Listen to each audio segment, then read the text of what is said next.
kami memenuhi tugas salah satu mata kuliah semester 4, yaitu mata kuliah ekonomi yang dosennya oleh Ustaz Rizky. Nah, di sini kami ada saya Cahaya Nurjana, kemudian ada rekan saya Nurul Fadilah, kemudian rekan saya ada apakah Bapak berkenan untuk menceritakan sedikit tentang profil Ustaz Baso.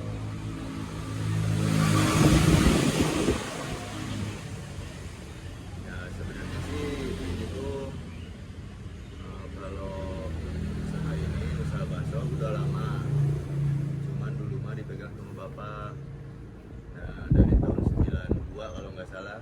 1992. Iya, itu pakai dorongan, bukan mangkal kayak gini. Bukan di tempat ini, belum punya tempat, jadi bisa keliling. Terus pas saya nikah pada tahun 2012, terus dia masih keliling juga, terus punya kontrakan kecil-kecilan. Nah, pada tahun 2015-16an baru bikin di sini tempatnya kecil-kecilan gitu, biasa aja, nggak kayak gini belum gitu kan. Nah pas gitu terus kita kan dari kecil dulu, dari awalnya dagang bakso biasa yang kecil-kecil doang kayak gitu.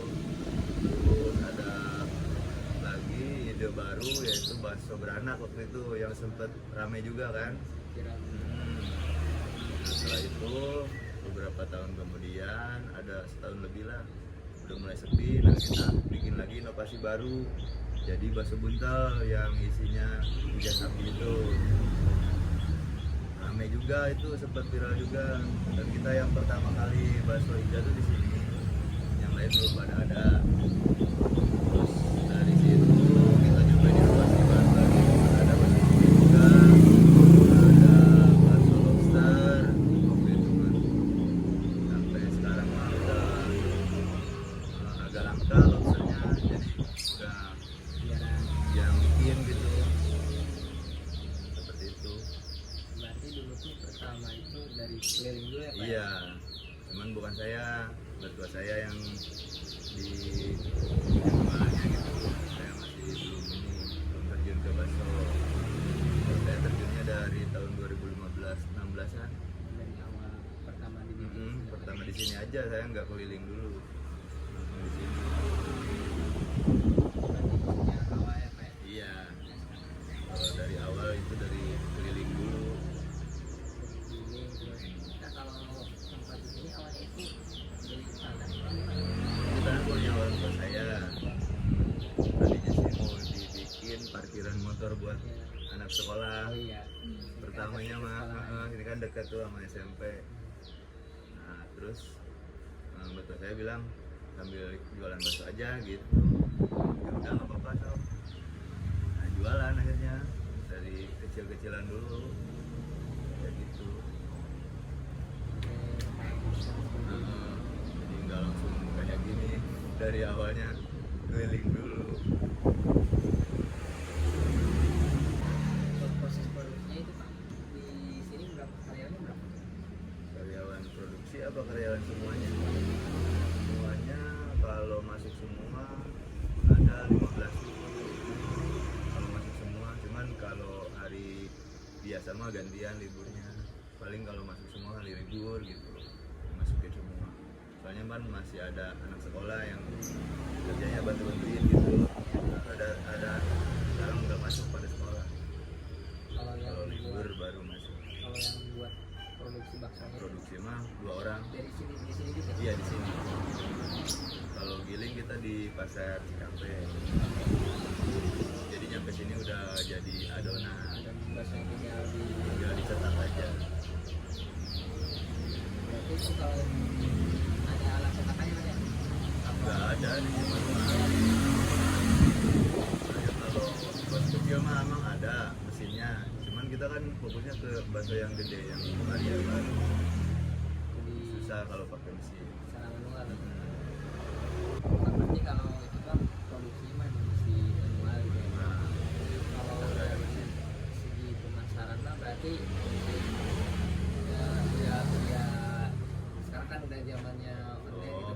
ya di Facebook paling ya, di WhatsApp kayak gitu. Kan yang datang ke sini juga dia posting juga, jadi tahu dari temennya gitu. Jadi relasinya dari Iya, yang saya ini. juga kan taunya dari teman. Iya kan? Kemudian kalau untuk kemarin Oh, nggak ada. Paling kita gajiannya per minggu. Kalau karyawan. kalau dari segi modal awal tuh dulu kan pas pertama Kita buka di sini atau di keliling. kalau buka di situ modal awal Modal awalnya dari bikin bangunan sama peralatannya habis sekitaran 40 juta. itu alat bangunan sama Iya, sama keseluruhan lah sama modal-modal ininya. Kalau modal baksonya aja mah kecil. Dan yang mahalnya bangunannya sama peralatan kayak gerobaknya kayak gitu. Modal di awal itu iya modal di awal rencanakan sendiri tuh belum ada manajemen yang rinci gitu, cuman dikira-kira aja. istilahnya dia ada pembuatan. Iya, nggak ada, belum ada tahu ke depannya. Harga penjualan tersendiri kisaran berapa? Yang paling murah 10.000. 10.000. Bakso yang kecil-kecil yang biasa buat porsi anak. Nah, yang bakso budal 20.000 kita jual. Berarti sekitaran range antara 10 sampai 20 Iya. ribu lah ya. Kalau lobster nyampe 40 kita kalau ada lobsternya. Langka gitu. Iya. Sekarang udah jarang produksi lobster. Tapi dulu sempat untung gede gitu Pak pas lobster. Ya lumayan kalau habis sehari misalkan pernah habis 25 kilo lobster. Lumayan juga. Waktu dulu mah kan masih harganya di bawah 100 gitu. Sekarang udah tinggi. Jadi bingung jualnya. Kalau untuk keuntungan Nah, bersih. Ya 20 juta antara 15-20 nyampe. lumayan ini ya. Iya. Kan kalau dagang ya kalau lagi sepi ya sepi gitu kan. Kalau lagi rame kayak kemarin lebaran kita lumayan gitu. Pas hari-hari raya atau hari libur. Dari libur weekend. Hmm. Tapi kalau harian kayak gini paling pas sore yang pada Iya, pagi atau paling dari habis Johor sampai maghrib di sini mah ya lumayan lah. ini kan Pak ada pertanyaannya lumayan. Kemarin kan sempat kena COVID tuh. Hmm. Ya semua lah kena. Iya. Apa yang dilakukan ketika menghadapi COVID itu? Ya gimana ya, kita dagangnya paling pengurangan karyawan dari awalnya misalkan yang masuk 5 orang jadi 3 orang gitu. Kita akal-akalin aja supaya tetap berjalan, cuman kita nggak kerugiannya nggak ini gitu. Asal buka aja gitu, asal jalan lah. Istilahnya nggak tutup gitu. Tapi tetap kayak protokol kesehatan. Iya masih Masyarakat pasti udah mulai dipakai. Sekarang udah mulai longgar. Misalkan Pas kemarin wah ketat-ketatnya. apakah sempat dulu Pak kayak misalkan ada sidak langsung gitu dari Oh nggak ada kesini mah. nggak ada. Mm-mm. Paling yang di sini mah Ya yang paling penting ada juga babinsa kesini pengarahan doang. Heeh. nggak sampai kayak Nggak nyampe kena apa sanksi enggak. Nggak nyampe. Soalnya kan banyak Iya. kayak untuk perantara Kita juga sempat libur tuh pas Bupati kena. iya Kita sempat takut juga libur berapa hari ya kalau nggak salah 20 hari ya. sampai 1 bulan. Heeh. Buat diliburin. Cuman kasihan karyawan juga kalau liburnya kelamaan. Udah dagang aja mulai dikit-dikit gitu. Tapi intinya mah selama COVID itu ya nggak terlalu merugikan. Iya, masih kuat lah bertahan gitu. Sama Nggak ya normal kayak biasanya. UMKM yang lain kan banyak kayak Iya. yang gulung tikar kan jadinya karena peraturan dari Iya. oh gimana lagi Ya sih gimana susah. Pemerintah maunya kayak gitu. Kita dagang kan kuliah 2 tahun Iya, online terus pak. online terus ya. Iya, anak sekolah juga pada online. Nah kalau perharinya dulu pas covid itu kisaran berapa kira-kira? Iya, Terjual berapa? kamu nggak ngitung jualan ininya paling dapat duitnya gitu, paling sekitar 3 juta ke bawah kalau hari-hari biasa. Kalau hari ya sekitar 50% lah turun lah Sah. Itu kalau sebelum kena covid itu sekitaran segitu kalau per hari. Kalau sebelum covid nyampe 5 juta gitu hari-hari biasa. Kalau hari libur 10 ya, kalau pas covid mah ya setengahnya, kadang kurang. Iya. Karena ya mungkin orang-orang juga takut. Iya, udah takut ya, keuangannya juga kan Iya. masih banyak yang kebutuhan yang pokok yang mesti diiniin daripada ngebahso mending pakai beli beras gitu kan orang-orang. Nah pas kemarin libur lebaran kemarin dapat berapa dalam proyeksi juga? Pas hari kedua lebaran tuh kita nyampe tertingginya pas hari kedua nyampe 47 juta. Iya. Biasanya kalau tahun-tahun kemarin pas hari H yang paling tinggi. Nah, kalau kemarin kan hujan tuh, Iya. cuaca juga ngaruh juga. Kan pas sore hujan terus. Tapi kan lebih enak hujan biasanya. Tapi kalau Berangkatnya kan iya. pada malas. Masih mending cuaca cerah kalau dagang mah. Hujan mah paling yang pakai mobil doang yang kesini.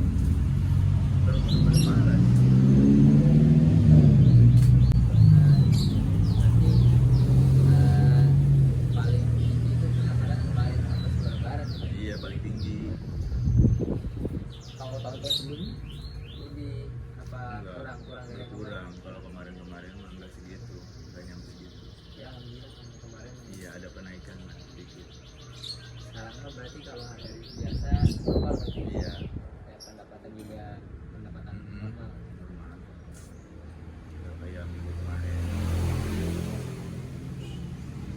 Di sini berarti kalau dari segi pembayaran itu udah bisa Ada aplikasi dari BRI. bisa cash ataupun Iya, bisa. pakai m-banking kayak gitu. Pak, tips buat kami anak-anak mahasiswa yang notabene kami kan memang ngambil fakultas ekonomi bisnis. Iya. Bukan jurusan bisnis juga, meskipun jurusannya manajemen, tapi kan ada bisnis. Sedikit motivasi lah Pak buat kami dan Intinya kalau mau usaha gitu bisnis ya kita itu harus rajin, harus ulet. Jadi jangan mau ujuk-ujuk dengan gede gitu, jangan kayak gitu. Dari kecil dulu, cobain dari kecil. Kalau misalkan kita keuntungannya ada sedikit, nanti bulan depan modalnya tambah lagi, kan keuntungannya otomatis kan bertambah juga gitu. Jangan langsung mau gede gitu bisnis, kan modalnya juga lumayan. Kalau rugi lumayan juga. buat teman-teman yang lain kata si bapak barusan kalau kita mau apa inti kita sebagai mahasiswa manajemen meskipun kita nanti ke depan tidak jadi karyawan atau jadi industri, kita pengen buka usaha di modal awalnya harus banget rajin dan jangan pengen langsung dapat gede Instan, jangan pengen instan. instan ya. Jadi harus dari nol. Karena semua yang usaha sendiri itu juga awalnya pasar keliling ya Pak ya? Iya, masa keliling. Ya mungkin orang-orang lihatnya sekarang udah besar tapi kan perjuangan dulu dari Iya. kecil. Lama pengen kayak gini. Mungkin dirasa lupa Pak tadi perkenalannya di Bapak teh. Saya anak sih. Oh menantu dari si Bapak. Iya, Kalau si Bapak ini namanya Pak Karja. udah Ada. Iya kan dia yang produksinya. Oh, Kalau saya iya. enggak ke pasar, kalau saya Dia bagian pemasaran aja di sini. dia Kalau yang belanja, yang cetak dia ada karyawan dibantuin 1 orang. berarti masih buatan tangan beliau. Iya, masih buat Masih asli. terasa aslinya Iya. buatan beliau lah. Baiklah untuk teman-teman semua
Jangan baksonya jangan jangan gampang gampang menyerah menyerah. dan jangan langsung ingin instan. Iya, Karena semua yang digapai dengan sukses itu berawal dari nol dulu. iya butuh perjuangan. Oke Pak, kami cukupkan sekian. Sekali lagi kami mohon maaf atas waktunya telah kami buka. Mudah-mudahan sekali lagi kami doakan bisa berjaya. Jadi cukupkan sekian. Dia Taufiq wal Hidayah. Wassalamualaikum warahmatullahi wabarakatuh. Riwayat pendirian usaha Bakso Buntel. Bakso Buntel Selang beralamat di Jalan Selang, Desa Ciwaringin, Kecamatan Lemah Abang, Kabupaten Karawang, Jawa Barat. Untuk jam operasional Bakso Buntel Selang ialah dari jam 10 sampai dengan jam 9 malam. Riwayat dimulainya usaha bakso buntel tersebut yaitu pertama dimulainya oleh mertua dari Bapak Nana dari tahun 1992. Itu pun masih berjualan memakai gerobak dengan berkeliling kampung, tidak langsung seperti sekarang. Dan dari tahun 2015 lah Bapak Nana memegang usaha bakso buntel dan membangun sebuah tempat yang itu pun belum terlalu besar, tetapi beliau sudah tidak berjualan keliling lagi. Beliau berjualan di tempat yang beliau bangun untuk memangkal usaha bakso tersebut. Pada awalnya, beliau hanya menjual bakso kecil biasa dan seiring berjalannya waktu, beliau mempunyai ide yaitu bakso beranak. Akhirnya bertambahlah menu jualan tersebut dan sempat viral juga. Nah, beberapa tahun kemudian mulai sepi lagi usaha bakso tersebut dan akhirnya Bapak Nana dapat inovasi baru yaitu menambah lagi menu bakso yaitu bakso buntel yang dalamnya ada iga sapi. Dan itu pun sempat viral juga karena pertama kali ada bakso iga sapi tersebut ialah di situ di Bakso Buntel Selang. Beliau pun berinovasi lagi yaitu dengan diadakannya bakso lobster dan lumayan banyak peminatnya. Tetapi sekarang bakso lobster tersebut agak jarang karena harga lobsternya juga sudah lumayan tinggi dan memang langka di mana-mana. Tetapi sekarang bakso buntel tersebut masih lumayan ramai pengunjung dan akhirnya terbangunlah bangunan yang sangat luas dan besar untuk tempat usaha bakso buntel tersebut dan sampai besar seperti sekarang ini. Selanjutnya adalah strategi permodalan. Modal awal yang dikeluarkan pada saat itu kurang lebih sebesar 45 juta rupiah. Modal tersebut adalah modal dari keseluruhan, dari mulai gerobak sampai dengan bangunan. Untuk alur kasnya, dengan berjalannya waktu, Bapak mendapatkan pendapatan yang cukup meningkat dan hasil usahanya pun selalu dijadikan untuk berinovasi dan membesarkan usaha bakso tersebut. Seperti sekarang, tetapi hanya pas adanya COVID aja penghasilan bakso buntel tersebut tidak menentu. Selanjutnya ada aspek pasar dan pemasaran. Yang jadi segmentasi dari usaha bakso buntel ini adalah segmen dari semua kalangan dan pemasaran yang dilakukan oleh usaha bakso buntel ini. Tertuju kepada semua kalangan dengan cara melakukan berbagai macam promosi melalui sosial media maupun teman-teman terdekat yang pernah berkunjung ke tempat ini. Bakso buntel ini juga bisa menerima pesanan untuk acara-acara formal. Adapun segmentasi pasar, yang pertama ada segi geografi, yaitu target konsumen seluruh masyarakat yang tinggal di daerah Karawang ataupun luar Karawang. Yang kedua ada segi psikologis, yaitu bakso buntel ini memproduksi bakso yang sudah terbukti enak oleh masyarakat. Yang ketiga segi demografis, bakso buntel ini selalu diminta inovasi-inovasi baru oleh kalangan masyarakat. Dan yang terakhir perilaku, loyalitas konsumen didapatkan karena kualitas ataupun memiliki ciri khas tertentu menurut konsumen dan tentunya dari segi rasa dan dari segi kebersihan tempatnya pun sangat baik. Selanjutnya ada potensi pasar. Dalam upaya meningkatkan pangsa pasar yang diraih oleh usaha bakso ini, Bapak Nana menerapkan strategi dengan membuat sebuah sistem yang berhigienis, bersih, dan berstandarisasi. Dan ada juga posisi pasar. Berdasarkan tingkat kualitas, rasa ataupun bahan yang digunakan usaha bakso buntel ini berada dalam tingkat produksi kelas menengah ke atas. Dari segi harganya pun standar dari mulai 10.000 sampai dengan 25.000. Namun memiliki kualitas rasa yang sangat baik dan tentunya dari segi tempatnya pun selalu mengutamakan kebersihan. Baik, selanjutnya saya akan menjelaskan mengenai strategi bauran pemasaran yang diterapkan di usaha makanan bakso buntel Bapak Nana ini. Nah, dari segi strategi pemasaran, yakni pertama dari produk. Produknya itu ada bermacam-macam, yakni ada bakso yang biasa sampai ada bakso yang spesialnya kayak bakso mercon, bakso isi lobster, terus bakso yang lainnya banyak. Itu dari segi produk. Jadi produk di sini menawarkan berbagai macam menu bakso sesuai dengan selera pembeli. Kemudian yang kedua dari segi harga. Nah, dari segi harga, strategi pemasaran yang diterapkan oleh Bapak Nana ini harganya itu berkisar antara dari mulai yang 10.000 sampai paling mahal itu 25.000. Jadi kisaran harga dari 10.000 sampai 25.000 lah. Di mana harga tersebut terjangkau oleh semua kalangan, baik itu anak-anak, kemudian orang dewasa ataupun orang tua. Jadi harga di sini cukup lumayan murah, namun dengan produk yang menu bakso yang begitu enak, produk yang ditawarkan begitu enak, jadi para pembeli pun tertarik untuk membeli bakso di Bapak Nana ini. Jadi strategi pemasaran yang diterapkan oleh Bapak Nana ini, satu dari segi produk itu beliau menawarkan beberapa produk, maksudnya menawarkan beberapa menu bakso yang banyak. Kemudian dari segi harga itu harga yang sangat terjangkau, tidak terlalu mahal lah. Jadi di kisaran antara 10.000 sampai 25.000 itu lumayan cukup murah. Makanya Bapak Nana ini setiap akhir pekan, weekend itu lumayan banyak, bahkan sampai beliau mengatakan bahwa ketika di akhir pekan ya lumayan pendapatannya, karena harga yang diterapkan untuk satu bakso itu ya lumayan murah. Itulah strategi pemasaran yang diterapkan oleh Bapak Nana di usaha makanan beliau. Baik, selanjutnya saya akan menjelaskan mengenai keterkaitan sumber daya manusia yang ada di dalam usaha bakso buntel Bapak Nana ini. Nah, keterkaitan sumber daya manusia yang ada dalam usaha bakso buntel Bapak Nana ini yaitu tentang pengelolaan karyawan, di mana karyawan yang ada di dalam usaha bakso buntel Bapak Nana ini semua terdiri dari 15 karyawan.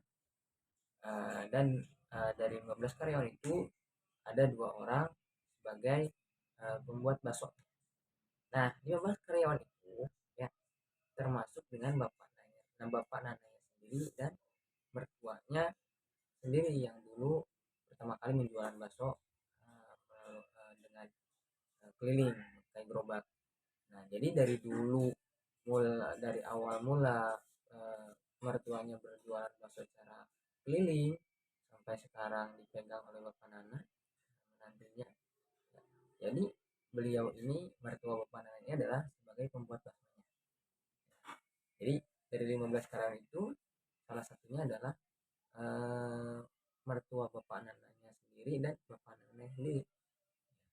Kalau Bapak Nana itu dia hanya sebagai termasuk 15 karyawan itu dia ikut dalam